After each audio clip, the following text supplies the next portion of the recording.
Hey, hey, AP World Historians. I hope you're all doing well. This is your AP World History teacher, Ben Osborne. Let's take a look here at the Americas. We are still in Unit 1, so this is Unit 1.4, and it is time period 1 as well, so 1200 to the present. Now, we're going to talk a little bit about things slightly differently, like we'll talk about the Mayans, who are going to be before this period. And one of the reasons for that is that the Americas, up until the contact with Europeans, until the melding of the worlds, they were sort of slightly, the word behind is weird. I don't want to use that word because that has like pejorative connotations, but they were on a slightly different time scale than we would have for the rest of the world. And it predominantly has to do with the sort of isolation of the American groups, not only from the quote unquote old world, but also because of their isolation from each other. So if you think about like the Mesopotamians are able to make trade and idea contacts with the Egyptians, or as we talked about in the last episode where we talked about the Muslims coming to India and sharing ideas back and forth, the Americas don't have that as much. There's only a few major empires or major civilizations there. They are divided sort of north-south, which makes it difficult for them to do that. Also, don't forget that human beings came to the Americas much, much later. So if you are a fan of the theory that civilization comes out of, in a sense, hardship, they don't have that as much until much later. Like, you had a huge area that you could populate. There was animals everywhere that you could eat and all kinds of things. So there just wasn't that pressure initially until much later. So there's different arguments for that. I'm not going to get into them. But what that functionally means, though, is that if we talk about a classical period in the world, we typically talk about, say, like the Romans and Greeks, and that will last up until about 600 CE. In this case, though, we have that extended a bit, maybe about another 300 years. So in the Americas, it really more or less from early 200 or something like that CE up until about 900 CE. So when we get to the Americas, then we're having a slightly different experience. These American civilizations are going to be not quite as far along on the technology scale, maybe, or they have different ways of doing things than we find in other parts of the world. So we end up having these situations where the Europeans have a lot of metal tools and technology, which is not there for the Americas. Now, again, I don't want to there's no pejorative connotation here to this. It's just sort of the circumstances, and there's tons and tons of historical explanations for this. So, for example, it's how long it takes to people the Americas. It's the lack of large animals that they can domesticate. There's difficulties getting metals. I mean, there's all kinds of things like that are going on here. But regardless of the circumstance or the reasons why, the Americas did not have quite the same technology level as the Europeans when they end up meeting with each other. I love teaching the Americas. I think they're absolutely fascinating because we have this part of the world that was isolated from the rest of human society. And in their isolation, then, how did they develop their societies? It's almost like a scientific experiment. It's almost like somebody took a bunch of humans and put them in a new place and said, well, let's see what happens out of this. And so what we end up with then is these American civilizations and cultures that are very, very different from the parts of Asia and Eurasia and Africa that we see. So one of the biggest examples is the embracing of human sacrifice, which is not something that is embraced in large amounts other places. There definitely is human sacrifice in Eurasia and Africa, but it's not embraced as much as it is for places like the Aztecs. So I find them absolutely fascinating, just incredibly interesting cultures.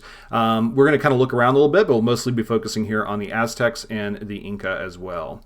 All right, let's check it out. So one thing to remember, of course, is that this area is going to be in between. Is going to be in the Americas, that it counts as both parts of America. And we're also going to have two major empires here for the Aztecs and for the Incas. So the Aztecs, who would not have been wanted to be called that, by the way, they would have wanted to be called the Mexica. The Aztecs were called that because of a historian in the I think it was the 20s or 30s, who ended up calling them that. They would have called themselves the Mexica. The Aztecs were sort of like the people they were trying to escape from initially. But what they did is they migrate to central Mexico. A lot of their historical and pseudo-historical myths are based upon this. And they're going to end up conquering some of the other peoples who are there. So the irony is that they come to this area of central Mexico, and almost all the good spots to put cities are already gone. So one of the only places left is this island that's in the middle of the lake called Lake Texcoco. And so in that island, then, they establish themselves, which doesn't seem good because there's not a lot of land, there's not a lot of place to grow food and stuff, but they're able to develop their civilization through things like these artificial islands called chinampas. And through doing that, as well as the defensive capabilities capability that they gain by being on an island, Tenochtitlan, their capital, becomes very, very important and becomes the leader. It's sort of a tripart system. There's like three of them, but it's the major one that we have of those three, and they will end up dominating this empire that they have. So these artificial islands called chinampas, they're sometimes called floating islands, which is not true. They don't really float.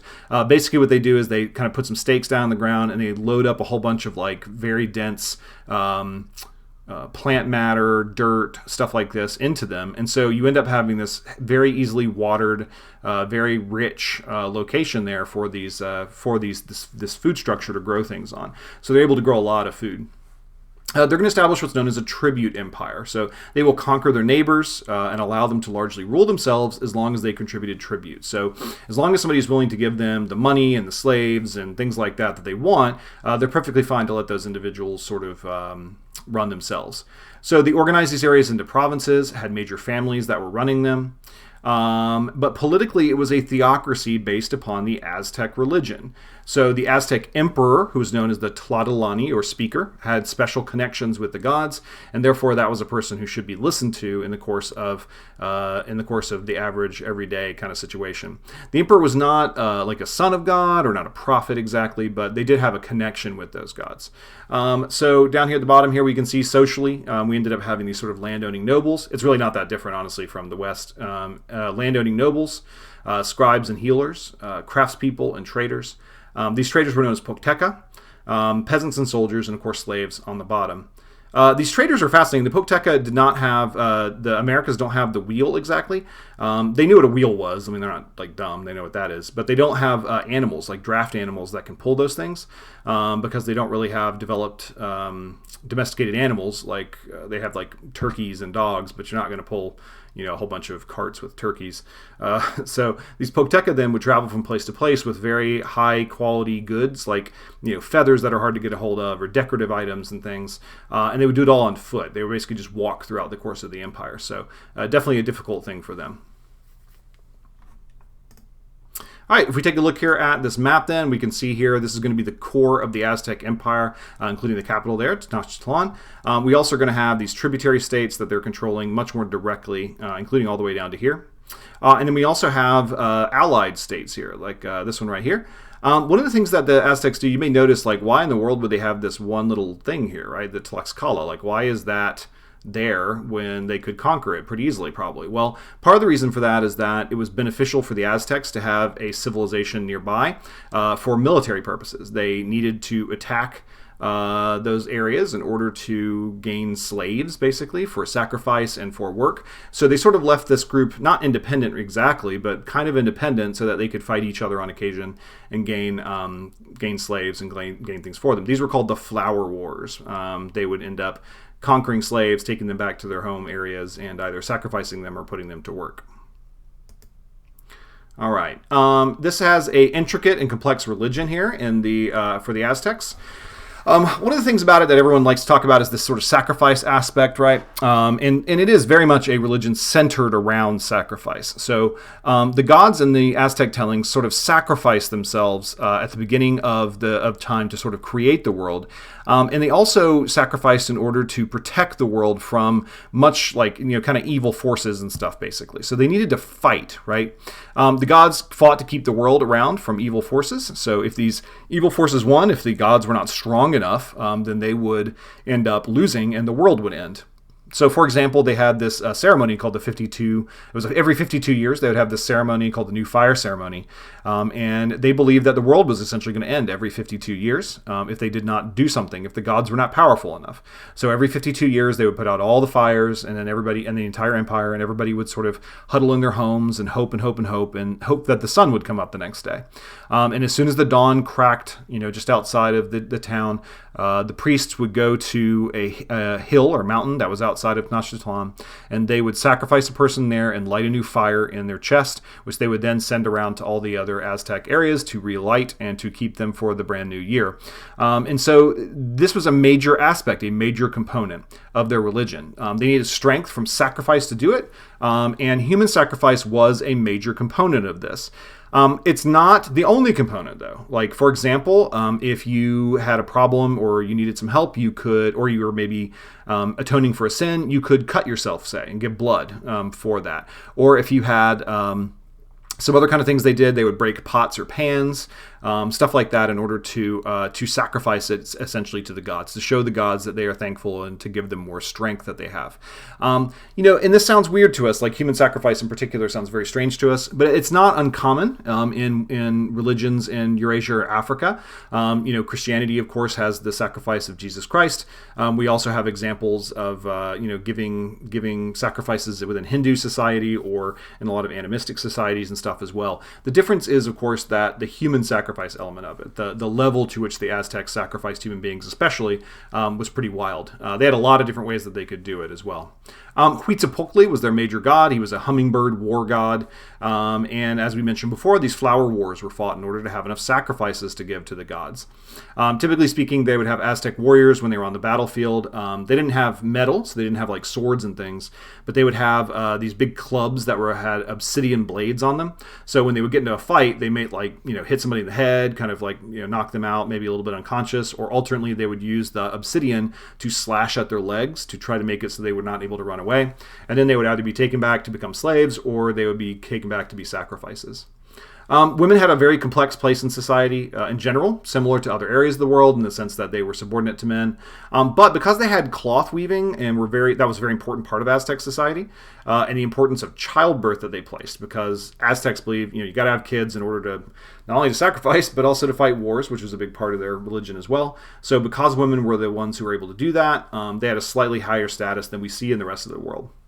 Resentment at poor treatment by the Aztecs led a lot of natives to side with the Spanish when they came and they sought to overthrow the Aztecs. So they'll be sort of undone by the leaving of Tlaxcala, as the Cortez and his allies will end up allying with them and helping to overthrow the Aztecs.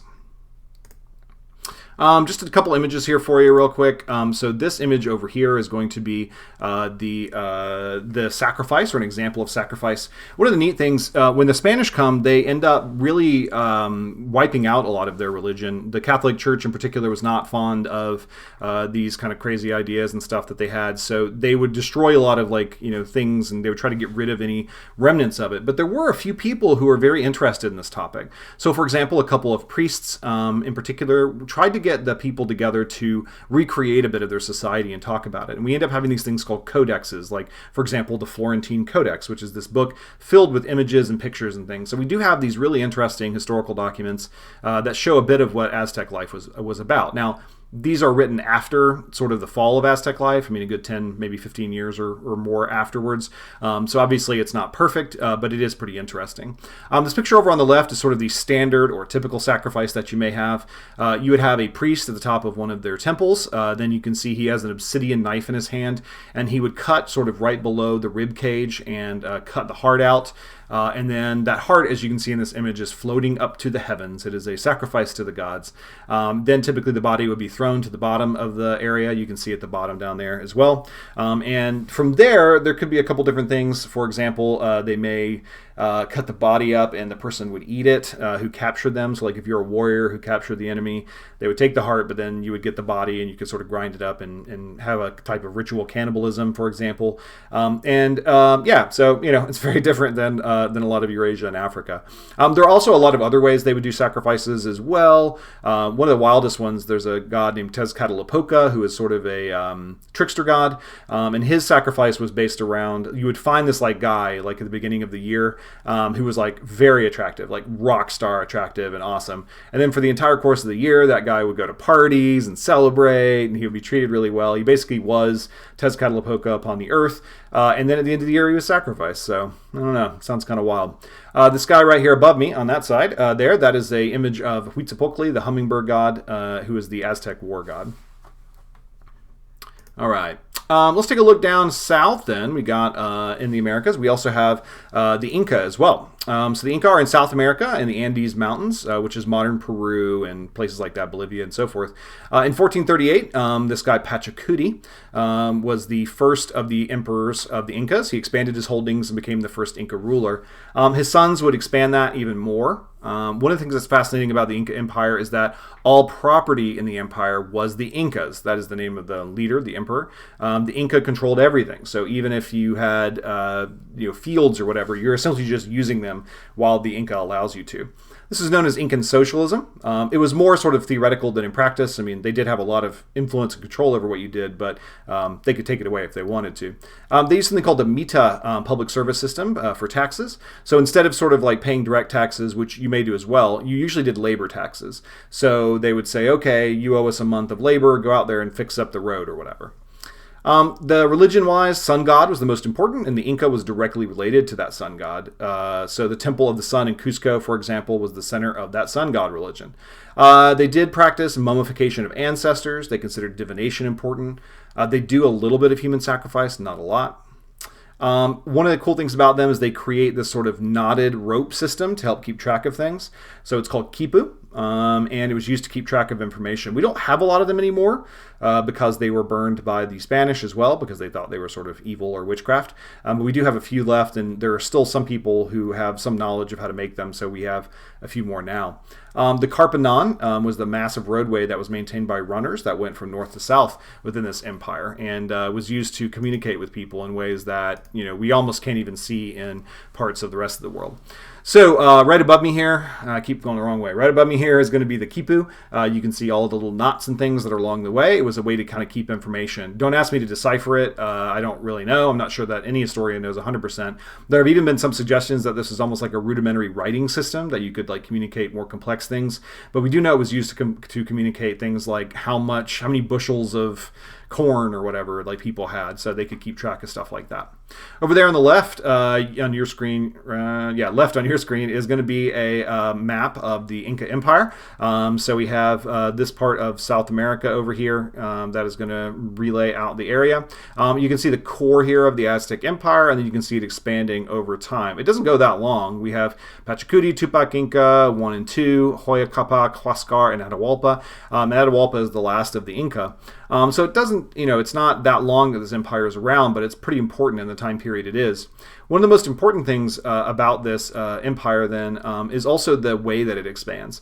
The rule in the Inca ruling system was that the oldest of the Inca's children were going to be the new Inca, but that doesn't mean that they got territory, really, right? Like the whole empire was under the Inca, but just because you became the Inca doesn't mean you got the traditional lands. So let's say, for example, Huaya Capac had captured, all this area down here. Well, it doesn't mean that Huascar is going to be able to rule that land. Like he's not going to get money out of that land. That money goes to the maintenance of the family, or in particular, like the mummy of Huaya Capac. So what instead you have then is that the new Inca comes in and has to conquer new territory. So we see then like Huascar is conquering a little bit here, and then Atahualpa probably would have done a little more, or he has a little bit here and there. But it's kind of interesting because it's almost an unsustainable system. Like every single Inca has to conquer more territory in order to have some ability to have his memory maintained, I guess. So it's kind of fascinating. It ends up leading to a massive empire because they expand over and over, but it also means that they don't have really, it's going to be difficult after a while to be able to go any further. All right, that is what we got today on the Inca and the Aztecs. There's also a little bit here in 1.4 about some of the earlier settlements like the Mayans, or we also have the Teotihuacan. But these two are the most important ones that we have, and hopefully this gave you a little bit more detail about them and helped you understand them just a little bit more. Hope you all are doing well. Thanks so much for watching. Bye-bye.